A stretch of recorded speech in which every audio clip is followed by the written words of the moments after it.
Moving on, question has come in here from Terry. Hi there, Terry. Thank you for your question. Terry says, today our buyer pulled out for no reason. Why are they allowed to do this so close to exchange? The seller whose property we are buying has said they won't put their house back on the market for 2 weeks, but will have to after that if we don't find a new buyer. It already took us 5 months to find the last buyer, so I can't imagine 2 weeks is of any use. Why is there no law to protect sellers from buyers pulling out so late in the process when we have already spent a lot of money on solicitors and searches, all this work and expense for nothing? All right, Terry, well, sorry to hear of your situation there. It is such a frustration in the England and Wales property market with things like this happening. And you're quite right in what you say is that it can be at the 11th hour and a buyer can change their mind and pull out of the deal, as can a seller also. So there is some flexibility and there is some benefit to it. But it is a massive frustration. And particularly if you're in a chain of more than 2 or 3 properties, you can imagine the upset and the disappointment of trying to, of that whole chain collapsing when everybody's looking forward to moving. Now, a couple of things I want to address here for you, Terry. First of all, it says it took you 5 months to find a buyer initially. What I would do is I'd look at this through a fresh pair of eyes and see what you can do to maybe look at getting a new buyer in a much shorter timescale. And what that means is having a conversation with your estate agent about what you can do to fast track that, finding a new buyer as soon as possible. And usually what that will come down to is price, okay? And there may be some ground for you to reduce the asking price of your property or the price that you're prepared to accept on your property in order to allow a deal to go through as quickly as possible, or to find a buyer at a much reduced price and allow that to all complete quickly. Now, the reason I mention that, Terry, first of all, and nobody likes to talk about, reducing the price of their property. So I'm not singling you out for special treatment here. But you've got to weigh everything up, right? So it's the stress and the heartache of losing the property that you're going to move to, and then all the stress and heartache of trying to find a new buyer, going through months and months of viewings, potentially to be disappointed at the end.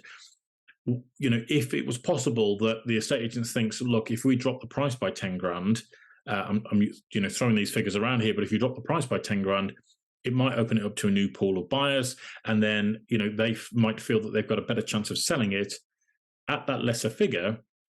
And the good news is you may be able to work with the people that you're buying off for them to also reduce their price, maybe by the full 10 grand, maybe by 5 grand, maybe any other figure in between, okay? And the reason why you would look at doing that, Terry, is because it saves everybody a lot of stress and hassle. And over the course of the next 20 years, 5 grand kind of isn't going to make that much difference, but it does make a difference right now if you're trying to get moved. Now, a couple of other things I'll mention to you, Terry, as well. Your estate agent will probably go back and talk to the other potential viewers, or the other viewers that view the property, about potentially coming back to either make a second viewing or a third viewing, or maybe make an offer to acquire the property because the property is unexpectedly back on the market. Okay. Now, from experience, I will say that that's actually a bit of a weak approach, because what's happening is that the estate agent's kind of going cap in hand back to the other potential viewers. And the mindset, if you think about it, so imagine you're a potential buyer and you get a phone call from the estate agent that says, oh, by the way, this house is unexpectedly back on the market. Well, the first question is, well, why is it back on the market? What went wrong? Okay. Now, it could be a change of heart, and that's usually the reason that's given by the current buyer. But it also switches on a bit of suspicion in their mind that, well, was there something wrong with the property? Okay.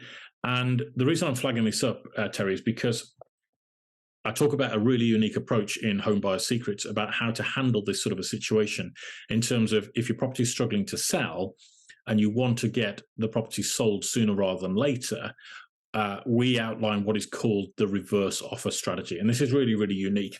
And I'll give you the nuts and bolts of it, but it's worth reading the book to kind of get your head around what this is all about. But the whole idea is that rather than the estate agent just ringing up past viewers and saying, look, this house is back on the market, would you like to make an offer, or would you like to go and view it? Because the chances are, if they haven't come forward with an offer, or if they haven't taken steps to arrange another viewing, chances are they're not really that interested. But there is a possibility that if you do the reverse offer, what you're effectively doing is you're going to those previous viewers, not with a phone call, but with a carefully crafted letter that suggests, you feel they would be a really good buyer for the property for these reasons. And you kind of have to go back into your memory bank and recall, well, what did they talk about when they walked around this property? Did they like the garden? Did they like the fact that it's in close proximity to different schools? Did they like the fact that it's going to cut down their commute by, half an hour or 40 minutes a day? Did they like the spacious bedrooms? Was there something else that they felt when they viewed the property, actually, we really, really like this about it? And if they did, then those are the sorts of things that you want to craft into the reverse offer letter. So it kind of goes a little bit like this. Dear Mr. and Mrs. Buyer, this property, 123 Any Street, whatever it's called. We wanted to write to you because we feel that you would be the ideal buyers for our home. We were very impressed with you when you came around and looked at the property. And we felt that, particularly as you mentioned, that the property, hit these 3 bullet points, you would be the ideal buyer for it. And if at all possible, we would like to look at doing a deal with you. Okay. Now, the psychology is very, very different in terms of a letter or an email going out to that person, because actually it kind of looks really genuine that you're approaching them to say, we feel you'll be a really good buyer for this property, and we'd actually like to take you on as a potential buyer, rather than, sales fallen through, not really sure why, could be a bit of a dodgy property. That's the sort of thing that's going through somebody's mind, right? And then the whole point of that letter, and this is where it gets really juicy, is that you put in the letter something along the lines of, the property is on the market for X, Y, Z price. We would be prepared, because we feel that you're, a suitable buyer for this property, we would be prepared to offer the property to you at ABC price. Okay. Now that may be you're going in at probably your bottom line, or just slightly above your bottom line price that you would be prepared to accept on that property if they were to come forward as a buyer. And the point of doing this, Terry, is that it gets an offer on the table. And it is complete reverse psychology. And an offer is now on the table for discussion. And if you've got 2 or 3 potential viewers, all of a sudden, you've now got 2 or 3 potential buyers with offers on the table. Now, psychologically, that's a very, very different position to be in. But also, it opens the door very wide for a conversation. Does somebody want to come back to the estate agent and say, well, actually, we really like that property. We didn't think they'd come down to that price. We'd really like to take it on. Or, do you think they might come down a little bit more because it's outside of our budget, or whatever? But the point is, you're starting the ball rolling with a conversation rather than just a weak phone call that says, yeah, property's back on the market. Do you see what I mean? And if you're not quite sure, grab a copy of Home Buyer Secrets, go to homebuyersecrets.co.uk, grab a copy of that, have a read about the reverse offer strategy, because that's really going to help you to get this one going as soon as possible. Okay, so I hope that gives you some kind of an approach. A lot of people are doing this sort of situation, Terry, which I don't necessarily recommend, but they kind of get a little bit desperate and they think, oh, well, maybe if I get more than one agent on board, that'll be the way to deal with this. And so they go and get 2, or they appoint multiple agents. So they might have 3 agents working for them at any one time. And I think, again, that smacks a little bit of desperation. Sometimes changing agent can help, but I'm not going to put that on you. Look at the reverse offer strategy first before you consider going down that road, because it may well be that that's the sort of thing that you need to do to just spark interest from a potential buyer, get them on board, and get them in through the front door as soon as possible. All right, so I hope that helps, Terry. Best of luck. Let us know if there's anything else that we can do to help as well. But otherwise, as I say, grab yourself a copy of Home Buyer Secrets, and everything is outlined there, and it'll probably give you a number of different ideas. The other thing I will finally say, as well as I've mentioned to 1 or 2 other people, get your protect your pocket policy in place. Okay, it's going to give you so much peace of mind. It's going to underwrite your legal costs and other costs, God forbid, should your deal fall through again. And I honestly, I just think it's a complete no-brainer. Okay, if I was in your position and I was going through this process, knowing the experience that you've just had, it's a complete no-brainer. Spend the 200 quid on it's less than 200 quid for the policy. Get that in place, and then you're home and dry. You don't have to worry about it again. All right.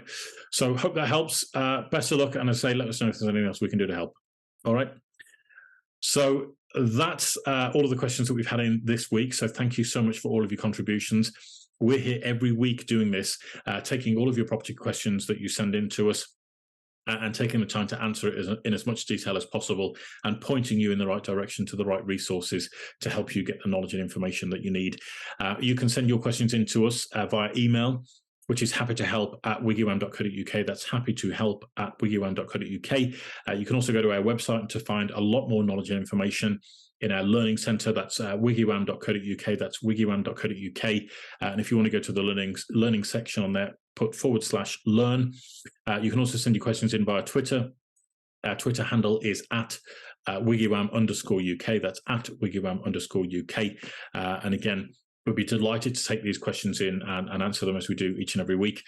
Please also share this with your friends and your family members and your social circles. Share it out on social media.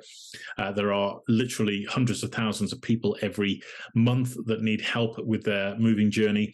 And we'd love to be able to be a resource that helps them, navigates and guides them through their journey to actually be able to make it a lot less stressful, a lot more fun, and to arm them with all the relevant information that they need to avoid the financial penalties and pitfalls that so often catch people out and cause them to be financially out of pocket or very stressed out from the entire process. So please do consider sharing this with your friends and family in your wider network.